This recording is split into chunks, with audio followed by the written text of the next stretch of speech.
Моңғолияның дәуірі бұдан бұлай бітті. Достар, егерде Моңғолиядан автокөлікті сатып алып, оны айдап келемін деп үміттеніп жүрген болсаңыздар, үміттеріңізді толықтай үзе беріңіздер. Енді Ресей тарапынан сіздерді өткізу өте қиын болады. Алдағы уақытта обеспечение, басқа да құжаттармен сіздер жайдан жай бетіп айдап келе алмайсыздар. Сондықтан да оңтүстік Кореядан өте жақсы автокөліктерді тапсырыс берсеңіздер болады. Енді қазір комментария жазу мүмкін: ойбай, сен өзіңді реклама жасап жатсың деп.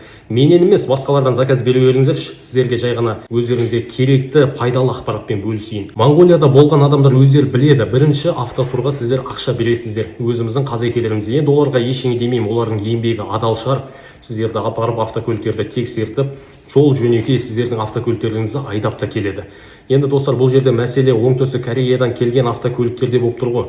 Моңғолдар үстіне ақша қосып, біздің қазекелерімізге 2 есе, 3 есе бағасын сатады. Ұрылған, соғылған, оны барып әкеліп жөндейді. Енді сондықтан да артық ақша ешкімге берудің қажеті жоқ. Ең бағалы нәрсе бұл жерде ақшада емес мәселе. Ең бағалы нәрсе адамның уақытында, адамның энергиясында. Ертең сіздер ойлайсыздар: ойбай, барамын да бір аптаның ішінде айдап келемін. Қаншама уақытың кетеді, қаншама энергияң кетеді, қаншама денсаулығың кетеді. Мұны Алматының ішінде таксовать етіп жүрген адамдардан сұрасаңыз болады, бір күннің ішінде қаншама энергиясын жоғалтады. Ал сіздер ойлаңыздар, сутка бойы сіздер айдап келесіздер ашық трассада. Енді Құдай сақтасын, көздеріңіз ілініп кететін болса, жол апатына да түсіп қалуыңыздар мүмкін. Сондықтан да свежий, жақсы автокөліктерді оңтүстік Кореядан тапсырыс беріңіздер.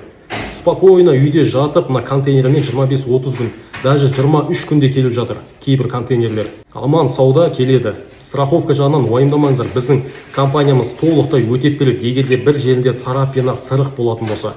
Тағы да бір соңғы сөзім, достар, ойлап қалмаңыздар, өзімді реклама жасап жатыр деп. Кореядан тапсырыс бергендеріңіз дұрыс, кәрістерден алып береміз, автосалоннан немесе аукционнан деген секілді. Менен тапсырыс бермей қойыңыздар, басқа да компаниялар жетеді, егерде реклама деп ойласаңыздар. Пайдалы болса лайкты басып, өз пікірлеріңізді жазып қалдырыңыздар.